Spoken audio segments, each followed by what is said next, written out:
राधे राधे दोस्तों, आज हम बात करेंगे कि मायके में रहने वाली स्त्रियां कौन सा पाप करती हैं, जो शादी के बाद स्त्री ससुराल में न रहकर अपने मायके में रहती हैं। यह जानने के लिए नारद जी ने यमराज से मिलने के लिए यमपुरी लोक में जाते हैं। नारद ने बताया कि पिता के घर में रहने वाली स्त्री कौन सा पाप करती है और उसका फल किसे भोगना पड़ता है। यमराज कहते हैं, यदि कोई स्त्री शादी के बाद भी अपने पिता के घर में रहती है तो वह कौन सा पाप करती है, उसका फल उसके माता पिता को भोगना पड़ता है।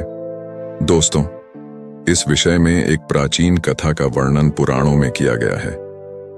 आज हम आपको वह महान कथा सुनाने वाले हैं। एक समय की बात है, देवर्षि नारद यमलोक में यमराज से मिलने के लिए जा रहे होते हैं तो उन्हें यम मार्ग में स्थित नरकों में अनेक स्त्रियां यातनाएं भोगती हुई दिखाई पड़ती हैं, जिन्हें देखकर देवर्षि को बड़ा विस्मय होता है। उन स्त्रियों का अंग अंग जल रहा होता है और वे जोर जोर से चीत्कार कर रही होती हैं, हाय, हमने पिता के घर में रहकर घोर पाप किया है, अब हमें इस पाप से मुक्ति कैसे मिलेगी। उनका करुण विलाप सुनकर नारद जी यमराज के पास चले जाते हैं। नारद जी को देखकर यमराज उनका स्वागत करते हुए कहते हैं, हे देवर्षि, यमपुरी में आपका स्वागत है। आज किस प्रयोजन से आपका यमपुरी में आगमन हुआ है? अवश्य ही आप कोई महत्वपूर्ण समाचार लेकर आए होंगे। देवर्षि नारद कहते हैं, हे धर्मराज, आज मैं आपके दर्शन करने के लिए ही आ रहा था, किंतु मैंने यमपुरी के मार्ग में बड़ी ही विचित्र घटना देखी है, जिससे मेरे मन में शंका निर्माण हो गई है। कृपया आप मेरी इस शंका का समाधान कीजिए। यमराज कहते हैं, हे देवर्षि, आपके मन में जो भी शंका हो निसंकोच होकर पूछिए, मैं आपकी शंका का समाधान करने का प्रयास अवश्य ही करूंगा। फिर देवर्षि कहते हैं, हे धर्मराज, आज जब मैं आपके दर्शन करने के लिए आ रहा था तभी मैंने नरक में कष्ट भोग रही कुछ स्त्रियों को देखा है, जो जोर जोर से विलाप कर रही थीं कि उन्होंने पिता के घर में रहकर घोर पाप किया है। इसलिए मैं आपके पास यही जानने के लिए आया हूं कि एक स्त्री पिता के घर में रहकर कौन सा पाप करती है और उस पाप का दंड किसे भोगना पड़ता है। यमराज कहते हैं, हे देवर्षि, आपने उचित ही प्रश्न किया है। आपके इस प्रश्न के उत्तर में समस्त मानव जाति का कल्याण छिपा हुआ है।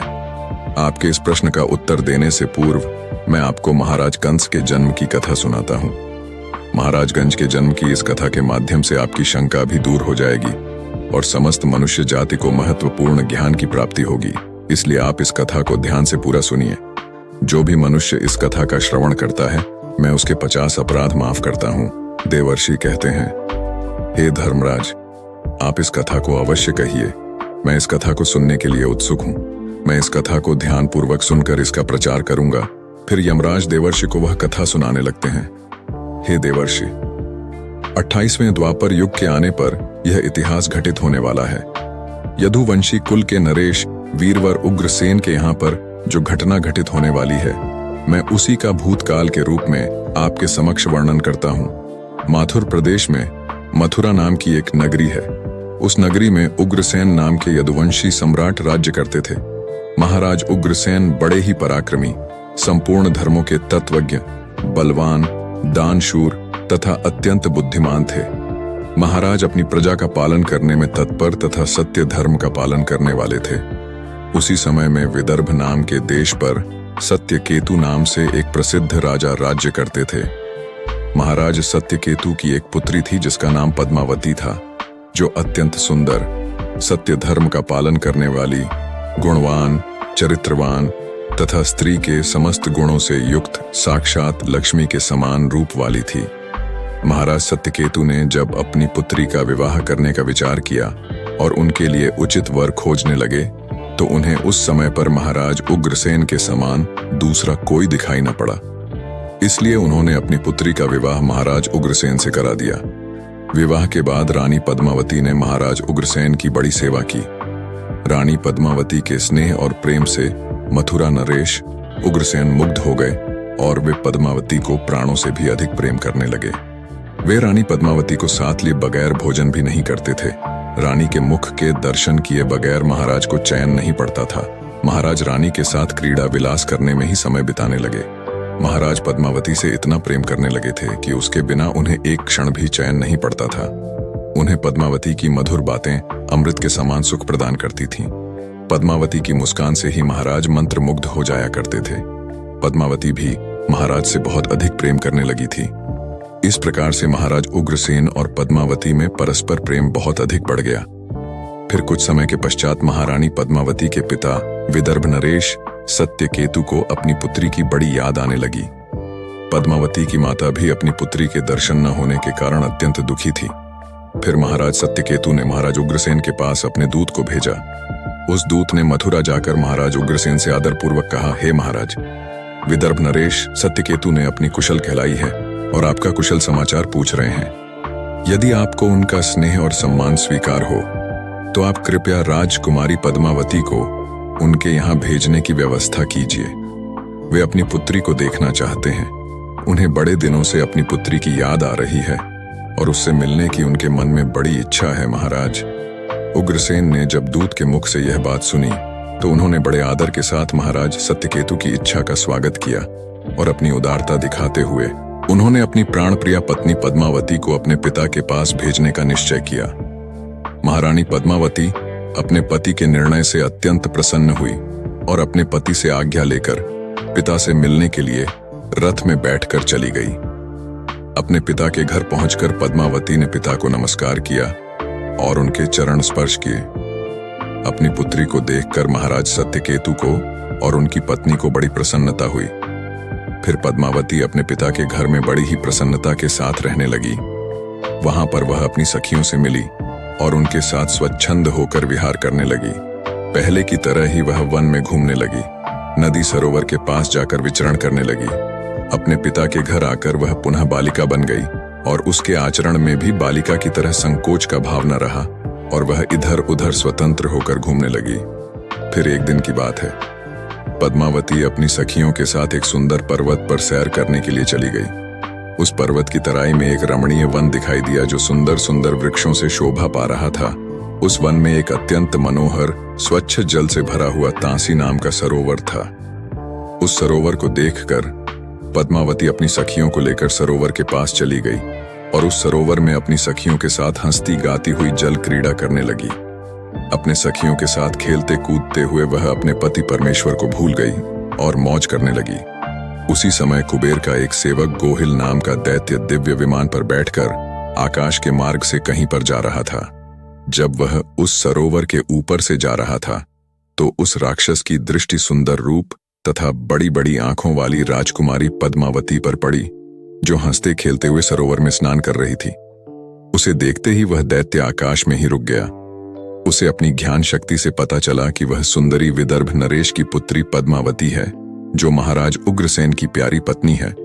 वह दैत्य गोभिल इस प्रकार से सोचने लगा, हाय, यह पद्मावती कितनी सुंदर है, इसका रूप कितना मनोहर है, किंतु यह पतिव्रता होने के कारण आत्मबल से सुरक्षित है। पर पुरुष के लिए इस सुंदरी को पाना असंभव है। महाराज उग्रसेन बड़ा ही मूर्ख है जो उसने अपनी इतनी सुंदर मनोहर रूप वाली पत्नी को मायके में भेज दिया। यह सुंदरी देवताओं के लिए भी दुर्लभ है। इस समय कामदेव मुझे बहुत पीड़ा दे रहे हैं। मैं कैसे इस सुंदरी के निकट जाऊं और इसका उपभोग करूं? इसके साथ भोग विलास करने की मेरे मन में बड़ी इच्छा हो रही है। इतना सोचते हुए उस राक्षस ने एक उपाय निकाला और फिर उसने महाराज उग्रसेन का रूप धारण किया। उसने पूरी तरह से अपने शरीर को महाराज उग्रसेन में बदल दिया। वह हूबहू महाराज उग्रसेन की तरह ही दिखाई पड़ रहा था। फिर वह उस वन में एक वृक्ष के नीचे जाकर बैठ गया और उसने मधुर संगीत बजाना शुरू कर दिया। वह मधुर संगीत मोहित करने वाला था। जब पद्मावती और उसकी सखियों ने उस मधुर संगीत को सुना तो उनका मन विचलित हो गया और वह मधुर संगीत की तरफ आकर्षित होने लगी। वह सोचने लगी, यह मधुर संगीत कौन बजा रहा है जिसने हम सभी को मंत्रमुग्ध कर डाला है? पद्मावती के मन में उस संगीत बजाने वाले को देखने की इच्छा हो गई। वह उस संगीत का पीछा करते हुए अपनी सखियों के साथ जाने लगी तो उसने देखा कि एक वृक्ष के नीचे कोई पुरुष बैठा है जो महाराज उग्रसेन की तरह दिखाई पड़ रहा था। वास्तव में वह दुष्ट राक्षस गोभिल था जो महाराज का रूप धारण करके बैठा हुआ था। महाराज उग्रसेन को वहां पर बैठा हुआ देखकर पद्मावती सोचने लगी, मेरे धर्मपरायण पति अपना राज्य छोड़कर इतनी दूर कब और कैसे चले गए? महारानी इस प्रकार से सोचने ही लगी थी कि महाराज उग्रसेन के भेष में बैठे हुए उस दुष्ट गोभिल ने स्वयं ही महारानी को पुकारा, हे प्रिय, यहां पर मेरे पास आ जाओ, मैं तुम्हारे बिना जी नहीं सकता। सुंदरी, तुमसे अलग रहकर मुझे चैन नहीं पड़ रहा था। तुम्हारे दर्शन किए बगैर भोजन करना भी असंभव हो गया था। इसी कारण से मैं खुद ही चलकर तुम्हारे पास आ गया हूं। मैं तुमसे एक क्षण भी दूर नहीं रह सकता। अपने पति के ऐसे वचन सुनकर महारानी पद्मावती कुछ लज्जित सी हो गई और शर्माते हुए वे उनके सामने जाकर खड़ी हो गई। फिर महाराज के भेष में बैठे उस पापी ने महारानी का हाथ पकड़ लिया और उन्हें लेकर जंगल में एकांत स्थान पर ले गया। वहां पर उसने अपनी इच्छा अनुसार पद्मावती के साथ भोग विलास करने लगा। लेकिन महाराज उग्रसेन के गुप्त अंग में कुछ एक निशानी बनी हुई थी जो इस बहरूपीय के शरीर के अंग पर दिखाई नहीं पड़ रही थी, जिसे देखकर महारानी अचानक से भयभीत हो गई। उसे समझ में आ गया कि यह महाराज उग्रसेन नहीं है, उनका रूप धारण करके कोई बहरूपिया आया है। महारानी पद्मावती तुरंत वहां से उठ खड़ी हुई और अपने वस्त्र संभाल कर पहन लिया। महारानी के हृदय में इस घटना से बड़ा दुख हुआ। एक पापी बहरूपिये ने महाराज का रूप धारण करके उनका उपभोग किया, जिससे महारानी बहुत क्रोधित हो गई और उस राक्षस से कहने लगी, अरे नीच, जल्दी बता, तू कौन है? तूने महाराज का रूप धारण करके मेरा उपभोग करके घोर पाप किया है। तू महापापी और निर्दयी है। इतना कहकर महारानी की आंखें भर आईं और वह रोते हुए उस पापी को श्राप देने लगी, हे दुष्ट दुरात्मा, तूने मेरे पति का रूप धारण करके मेरे साथ छल किया है, मेरे इस पवित्र शरीर को मलिन कर दिया है, मेरे उत्तम पतिव्रता व्रत को नष्ट कर डाला है। अब यहीं पर तू मेरा प्रभाव देख ले, मैं तुझे अत्यंत कठोर श्राप दूंगी। रानी पद्मावती की बात सुनकर वह असुर तुरंत अपने असली रूप में आ गया और कहने लगा, हे दुष्टा, पतिव्रता स्त्री से तो समस्त राक्षस और दानव दूर भागते हैं। मैं तो जन्म और कर्म से राक्षस ही हूं, इसलिए मुझे श्राप देने से पूर्व तुम मेरे दोष का विचार करो। तुम मुझे कौन से अपराध के लिए श्राप दे रही हो? मेरे राक्षसी स्वभाव के कारण ही मैंने ऐसा कृत्य किया है। पद्मावती कहने लगी, हे पापी राक्षस, मैं साध्वी और पतिव्रता नारी हूं। मेरे मन में मेरे पति का ही वास है। मैं केवल अपने पति की ही कामना करती हूं। मैं सदा उन्हीं के लिए व्रत एवं तपस्या करती हूं। मैं अपने धर्म मार्ग पर चल रही थी, किंतु तूने माया रचकर मेरे साथ अन्याय किया है। मेरा पतिव्रता धर्म नष्ट कर डाला है, इसलिए हे दुष्ट, मैं तुझे भस्म कर डालूंगी। फिर वह राक्षस गोभिल कहने लगा, हे राजकुमारी, यदि तुम उचित समझो तो मेरी बात सुनो। मैं धर्म की बात कह रहा हूं। जो स्त्री प्रतिदिन मन, वाणी और क्रिया द्वारा अपने पति की सेवा करती है, पति के संतुष्ट होने पर ही स्वयं संतुष्ट होती है, पति के गुस्सा होने पर भी उसका त्याग नहीं करती, उसके दोष का विचार नहीं करती, अपने पति के हर काम में उसका साथ देती है, पति के अलावा कभी किसी पुरुष का विचार तक नहीं करती, वह स्त्री पतिव्रता कही गई है। यदि कोई स्त्री खुद का कल्याण चाहती है तो वह अपने पति का कभी त्याग नहीं करती, पति चाहे रोगी हो, कोढ़ी अथवा पापी हो। पतिव्रता स्त्री कभी अपने पति का परित्याग नहीं करती है। जो स्त्री अपने पति को छोड़कर अपना मन दूसरे कार्यों में लगाती है, पति को भूलकर खुद मौज उड़ाती है, स्वेच्छाचारी बनकर पति को छोड़कर अकेले ही इधर उधर घूमने लगती है, उसे संसार में व्यभिचारिणी कहा गया है। जो स्त्री पति की अनुपस्थिति में श्रृंगार करती है, सज स्वर कर इधर उधर घूमती है, विहार करती है, दूसरे पुरुषों के सामने नाच गाना करती है, उसे कुल्टा कहा जाता है। हे राजकुमारी, तुम बताओ, अपने पति को छोड़कर तुम इस वन में किस लिए आई है? पति की सेवा करना छोड़कर तुम सज स्वर कर श्रृंगार करके इस वन में क्यों भटक रही है? तुझे शर्म नहीं आती? और फिर तू किस मुंह से कह रही है कि तू पतिव्रता है? कर्म से तो तुम पतिव्रता दिखाई नहीं पड़ती हो। तुम पति के बिना निर्भय होकर इस पर्वत में और वन में मतवाली होकर घूम रही हो, इसलिए तुम पापी नहीं हो। मैंने तुझे सही राह पर लाने के लिए ही तेरा उपभोग करके तुझे दंड दिया है। अब तू इसके बाद कभी ऐसी दृष्टता नहीं करेगी। इसीलिए तुम मुझे बताओ तो पति को छोड़कर किस लिए यहाँ पर आई हो? ये श्रृंगार, ये आभूषण, ये मनोहर सुंदर सुंदर वस्त्र धारण करके किसके लिए घूम रही हो?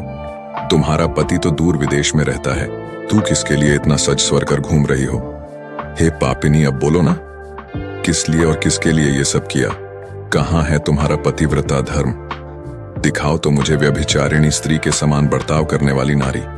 तुम इस समय अपने पति से 400 कोस दूर हो। कहाँ है तुम्हारे अंदर पति को देवता मानने का भाव? तुझे शर्म भी नहीं आती? खुद के ऐसे बर्ताव पर तुझे घृणा भी नहीं होती? तू क्या मेरे सामने बोलेगी? तू खुद पाप करके यहाँ पर घूम रही है, सुंदर वस्त्र आभूषण पहनकर पराये पुरुषों को आकर्षित कर रही है और मुझे बता रही है कि तू पतिव्रता है। उस गोभिल के ऐसे वचन सुनकर पद्मावती बोलने लगी, नीच राक्षस, तू सुन, मेरे पिता ने मुझे अपनी पति के घर से बुलाया है, इसलिए मैं आई हूं। इसमें पाप कहाँ है? मैं काम, लोभ तथा मोह के वश में पति को छोड़कर नहीं आई हूं। इस वन में भी मैं सदैव अपने पति का ही चिंतन करती रहती हूं। लेकिन हे पापी, तूने मेरे पति का रूप धारण करके मुझे धोखा दिया है। एक पतिव्रता स्त्री का पतिव्रता धर्म भंग करने वाले को घोर नरक में डाला जाता है, उसे बाद में सूअर के जन्म में डाल दिया जाता है। क्या तुझे इतना भी नहीं पता? तू नहीं जानता, मैं अपने पति से बहुत प्रेम करती हूँ। मैंने कभी अपने पति का अपमान नहीं किया, सदैव उनकी सेवा की है। मैंने कभी अपने पति की आज्ञा का उल्लंघन नहीं किया, तो फिर क्यों तूने एक पतिव्रता स्त्री को दूषित करने का दुस्साहस किया है? अरे दुष्ट राक्षस, देवता भी पतिव्रता स्त्री से भयभीत रहते हैं। पतिव्रता स्त्री के श्राप से तो सूर्य की अग्नि भी ठंडी पड़ जाती है, सरोवर सूख जाते हैं, वृक्ष फलहीन हो जाते हैं। पतिव्रता स्त्री के बिना यह संसार नष्ट हो जाएगा। फिर गोभिल ने कहा, पद्मावती, अब मेरी बात सुनो। अंधे मनुष्य को कुछ भी दिखाई नहीं देता है। इस समय पर तुम धर्म रूपी नेत्रों से हीन हो गई थी, इसीलिए तुम अपने पति को पहचान नहीं पाई। जिस समय पर तुम्हारे मन में अपने पति का घर छोड़कर पिता के घर पर आने की इच्छा हुई, उसी समय तुम अपने मन से पति की भावना छोड़कर उनके ध्यान से मुक्त हो गई। पतिव्रता स्त्री निरंतर केवल पति का ही चिंतन करती है। जब तुम्हारे अंदर पति से दूर होने की भावना जाग गई, उसी समय तुम्हारे हृदय की आंखें फूट गईं। फिर तुम मुझे कैसे पहचान पाती? तुम अगर सच्ची पतिव्रता होती तो मुझे देखते ही पहचान लेती। पतिव्रता स्त्री के मन में केवल उसका पति ही होता है। वह अपने पति की सुगंध से उसे दूर से ही पहचान लेती है। लेकिन तुम अपने पिता के घर पर आकर अपने पति को भूल चुकी थी, इसलिए तुमने मुझे पहचाना नहीं और अपना पति समझकर मेरे साथ चली आ गई। गोभिल के इस प्रकार के निष्ठुर वचन सुनकर रानी पद्मावती को अपनी भूल का पता चल गया और उसके हृदय में बड़ा दुख हुआ। वह पश्चाताप करने लगी। फिर गोभिल ने कहा, हे शुभ है, मैंने तुम्हारा उपभोग किया है, जिससे तीनों लोगों को कष्ट पहुंचाने वाला पुत्र उत्पन्न होगा। यही तुम्हारे इस पाप का दंड है। इतना कहकर वह राक्षस गोभिल वहां से चला गया। गोभिल बड़ा ही दुष्ट और पापी था। उसके माया जाल में फंसकर एक पवित्र नारी का पतिव्रता धर्म नष्ट हो चुका था। उसके चले जाने के बाद रानी पद्मावती अत्यंत दुखी होकर रोने लगी। उसके रोने की आवाज सुनकर उसकी सखियां दौड़कर उस स्थान पर चली गईं और पूछने लगी, राजकुमारी, रोती क्यों हो? क्या हुआ? महाराज उग्रसेन कहां पर चले गए? फिर महारानी पद्मावती ने अत्यंत दुख से रोते हुए अपनी सखियों को सारी हकीकत बता दी कि किस प्रकार से राक्षस गोभिल ने महाराज उग्रसेन का रूप धारण करके उनके साथ छल किया। फिर सखी पद्मावती को उसके पिता के घर पर ले गई। वहां जाकर रानी पद्मावती शोक और दुख से थर थर कांपने लगी। सखियों ने रानी की माता को सारी बात बता दी। ये बात सुनते ही पद्मावती की माता ने महाराज सत्यकेतु के पास जाकर सारा वृतांत सुना दिया, जिससे महाराज सत्यकेतु को बड़ा दुख हुआ। उन्होंने तुरंत ही अपनी पुत्री को कुछ दूतों के साथ उसके पति के घर पर भेज दिया। उधर महाराज उग्रसेन अपनी पत्नी पद्मावती को आया हुआ देखकर बहुत प्रसन्न हुए। वे बार बार पद्मावती से कहने लगे, हे प्रिय, तुम्हारे बिना मेरा जीवन दुष्कर हो गया था। तुम और कुछ दिन न आती तो मेरे प्राण ही चले जाते। इतना कहते ही रानी पद्मावती महाराज के गले में पड़कर फूट फूट कर रोने लगी। महाराज उग्रसेन कहने लगे, हे सुंदरी, क्या हुआ? क्यों रो रही हो? मुझे बताओ, तुम्हारे दुख का क्या कारण है? पद्मावती ने महाराज को कुछ नहीं बताया और उस पाप को छिपा दिया और प्रेम से महाराज के साथ विहार करने लगी। फिर महारानी का वह भयंकर गर्भ धीरे धीरे बढ़ने लगा। केवल महारानी ही जानती थी कि उसके गर्भ में किसका बच्चा पल रहा है। यह बात उसने कभी महाराज को नहीं बताई। अपने उदर में पल रहे उस राक्षस के बालक के विषय में सोचकर रानी को दिन रात चिंता सताने लगी थी।